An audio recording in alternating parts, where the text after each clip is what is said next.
Hello students, last time हमने 4.1 complete की थी। 4.2 स्टार्ट करने जा रहे हैं हम। देखिए 4.1 एक्सरसाइज में हमने क्वाड्रेटिक इक्वेशंस को फॉर्म करना और ये चेक करना सीखा था कि कोई भी इक्वेशन क्वाड्रेटिक इक्वेशन है या नहीं है।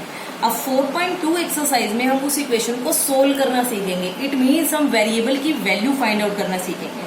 तो देखिए पहले मैं इसको लिंक कर रही हूँ सेकेंड चैप्टर से। सेकेंड चैप्टर में आपने क्वाड्रेटिक पोलिनोमियल किया था। जैसे एफ ऑफ एक्स है हमारे पास a x square plus b x plus c, और मैंने कहा था कि अगर इस पोलिनोमियल को जीरो के इक्वल रख देते, it means F of x को अगर जीरो के इक्वल रख दे, क्या बन जाएगा, a x square plus b x plus c is equal to zero. तो ये क्या बन जाती है, क्वाड्रेटिक इक्वेशन। ये क्या है, क्वाड्रेटिक पोलिनोमियल। आपने क्वाड्रेटिक पोलिनोमियल की जीरोज निकालना सीखा था। जीरोज ऑफ क्वाड्रेटिक पोलिनोमियल कौन से चैप्टर में सीखा था, सेकेंड चैप्टर में। मेथड क्या लगाया था आपने, splitting the middle term method, या फिर फैक्टराइजेशन मेथड भी कहते हो आप उसको, फैक्टराइजेशन मेथड लगाया था। आपने क्या किया था, स्प्लिट करके मिडिल टर्म्स को, और आप इसको क्या कर लेते थे, जीरो के इक्वल पुट कर लेते थे, और फिर दोनों की मल्टीप्लाई अगर जीरो तो या तो ये वाला जीरो या ये वाला जीरो, वहां से एक्स की वैल्यूज निकाल लेते थे। देखिए इस पोलिनोमियल की जीरो निकालना या इस क्वाड्रेटिक इक्वेशन के रूट्स निकालना, मतलब हमें वो वैल्यूज निकालनी है एक्स की such that left hand side right hand side के क्या हो जाए, इक्वल, और राइट हैंड साइड क्या है हमारी, जीरो। तो इट मीन्स इस पोलिनोमियल के रूट जीरोस निकालना और इस क्वाड्रेटिक इक्वेशन के रूट निकालना बोथ आर सेम थिंग। कि हमें करना यही तो है, हमें एक्स की वही तो वैल्यूज निकालनी है जो राइट हैंड साइड के इक्वल ला दे या जीरो के इक्वल ला दे। और पोलिनोमियल के जीरोस भी तो वही होते थे कि एक्स की वो वैल्यूज, वेरिएबल की वो वैल्यूज जो इस पोलिनोमियल को क्या बना दे, जीरोज। तो हम सबसे पहला मेथड तो वही करेंगे, कौन सा, splitting the middle term method या कहो फैक्टराइजेशन मेथड। तो एक एग्जाम्पल लेते हैं। देखिए आपकी एक्सरसाइज का फर्स्ट पार्ट ही है, क्या हमें सोल्व करना है क्वाड्रेटिक इक्वेशन को, x square minus 3x minus 10 is equal to zero by factorisation method.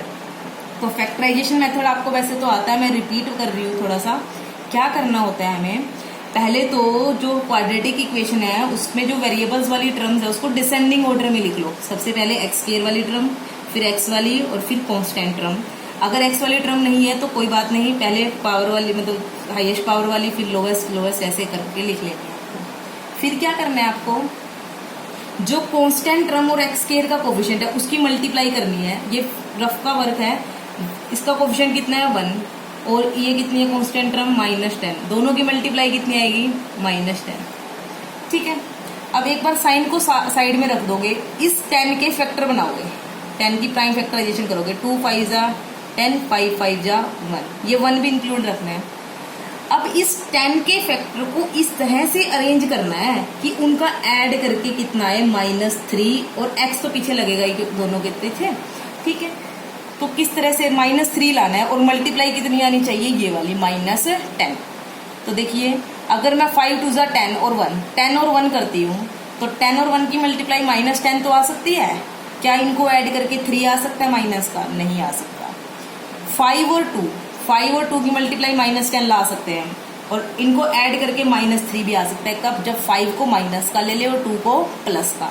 तो दो फैक्टर मिल गए हमें, क्या, x square minus 5x, x पीछे लगाना जरूर है क्योंकि हमें माइनस का 3x चाहिए, ठीक है, प्लस का 2x minus 10 is equal to 0। देखिए हमने इस टर्म और इस टर्म में कोई चेंज नहीं किया, बस मिडिल टर्म को स्प्लिट कर दिया, और इस तरह से स्प्लिट किया कि इस इक्वेशन में कोई भी डिफरेंस नहीं आया।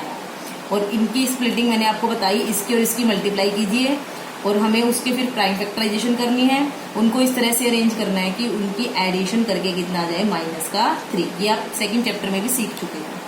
फिर क्या करना है, फर्स्ट और सेकंड टर्म में से कॉमन ले लेना है। कितना कॉमन आ रहा है, x, यहाँ बचेगा x -5। इन दोनों में से कितना कॉमन आ रहा है, 2, अंदर बचेगा x -5 इज इक्वल टू 0। अब ये पूरी एक टर्म है और ये कंप्लीट एक टर्म है। इसमें से और इसमें से अब क्या कॉमन आ रहा है, x -5। देखिए इसमें भी है और इसमें भी है। जब इसमें से ये बाहर ले लिया, अंदर क्या बचेगा, सिर्फ x। इसमें से ये बाहर ले लिया, अंदर क्या बचेगा, 2 इज इक्वल टू 0। अब दो नंबर्स की प्रोडक्ट जीरो कब होती है, या तो इसको जीरो होना पड़ेगा या इसको, either x minus 5 is equal to zero और x plus 2 is equal to zero. यहाँ से x की वैल्यू आ गई 5 और यहाँ से कितनी आ गई -2। तो 5 and -2 are the roots of the given quadratic equation. मैं रिपीट कर रही हूँ, हमारे पास ये क्वाड्रेटिक इक्वेशन दी हुई है x² minus 3x minus 10 is equal to zero. हमने क्या करना है, स्प्लिट करना है मिडिल टर्म को। तो क्या किया हमने, कांस्टेंट टर्म और इसके x² का जो कोफिशिएंट है उनकी मल्टीप्लाई करी, कितनी आई -10। अब इस साइन को एक बार साइड में रख के 10 की प्राइम फैक्टराइजेशन कर ली, 2 5 जा 5 5 1 जा 5। अब जो इसके फैक्टर आए 2 5 एंड 1, इनको इस तरह से अरेंज करना है कि इनको ऐड या सब्ट्रैक्ट करके कितना आंसर आए -3। तो 5 और 2 फैक्टर बने, लेकिन 5 को माइनस का लेना पड़ेगा क्योंकि -5 प्लस 2 इज -3 और x पीछे लगाना ही है। तो फर्स्ट और सेकंड में से x कॉमन, थर्ड और फोर्थ में से 2 कॉमन, अंदर बचेगा x माइनस 5 x माइनस 5। अब इन दोनों टर्म्स में से x माइनस 5 कॉमन, ये 2 टर्म बन गई। अब ये 4 टर्म नहीं रही कॉमन लेने के बाद, यहाँ x बच गया, यहाँ 2। दो नंबर की प्रोडक्ट जीरो कब होती है, देखिए 5 इंटू 4 कभी जीरो हो सकता है, दो नॉन जीरो नंबर्स की प्रोडक्ट कभी भी जीरो नहीं हो सकती। तो कम से कम उनमें से किसी एक को तो जीरो होना ही होना पड़ेगा, दोनों भी जीरो हो सकते हैं। तो आइदर ये जीरो और ये जीरो। जब इसको जीरो लेंगे तो x की वैल्यू 5 आ गई, और जब इसको जीरो लेंगे तो x की वैल्यू -2 आ गई। तो लिखेंगे लास्ट में 5 and -2 are roots of given equation. देखिए नेक्स्ट क्वेश्चन क्या है, हमें सोल्व करना है 2x² plus x minus 6 is equal to 0 को। तो वही बात, पहले इसकी और इसकी मल्टीप्लाई कितनी आएगी, 2 6 जा 12 12 आएगी, माइनस का 12 आएगी वैसे तो। 12 की प्राइम फैक्टराइजेशन कीजिए, 2 6 जा 12, 2 3 जा 6, 3 1 जा 3। अब इन प्राइम फैक्टर्स को इस तरह से अरेंज करना है कि उनको ऐड करके कितना आए, 1 आए प्लस का। 2 और 6 को करेंगे, 6 और 2 में से सब्ट्रैक्ट करके कभी भी 1 नहीं आएगा। 2 2 जा 4 और 3 1 जा 3, 4 और 3 को करके आ सकता है 1। तो करिए 2x², मैंने क्या किया, प्लस का 4x लिया और माइनस का 3x लिया।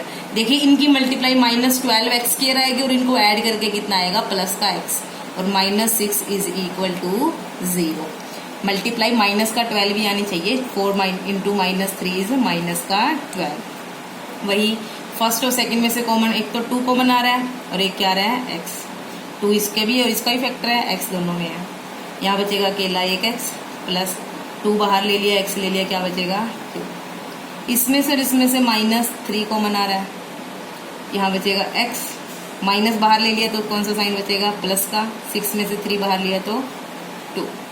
अब इसमें से और इसमें से क्या कॉमन आ रहा है, x प्लस 2, अंदर क्या बचेगा, 2x minus 3 is equal to 0। तो वही बात, either x plus 2 is equal to 0 और 2x minus 3 is equal to 0। यहाँ से x की वैल्यू आई -2 और यहाँ से कितनी आई, 2x इज इक्वल टू 3 और 2 डिवाइड में चला जाएगा तो x की वैल्यू कितनी आई, 3/2। तो -2 and 3/2 are the roots of the given equation. देखिए नेक्स्ट क्वेश्चन में क्या है, सोल्व करना है हमें √2x² plus 7x plus 5 √2 is equal to 0। बच्चे क्या करते हैं, स्क्वायर रूट वाली टर्म देखिए और कंफ्यूज हो गए। ऐसा कुछ नहीं है, इसको भी सेम प्रोसीजर से ही करेंगे हम। देखिए इसकी और इसकी मल्टीप्लाई किस किस की, 5√2 इंटू √2, √2 इंटू √2 इज 2 और 5 2 जा 10।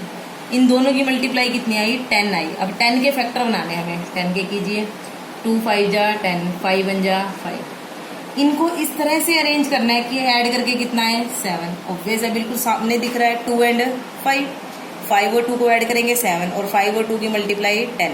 मल्टीप्लाई भी आ गई और एडिशन भी आ गया। तो देखिए √2x² plus 2x plus 5x, 7x को लिख सकते हैं 2x plus 5x plus 5√2 is equal to 0। Same procedure किया, इसकी और इसकी मल्टीप्लाई करेंगे तो 5√2 इंटू √2, √2 इंटू √2 इज 2, 5 2 जा 10।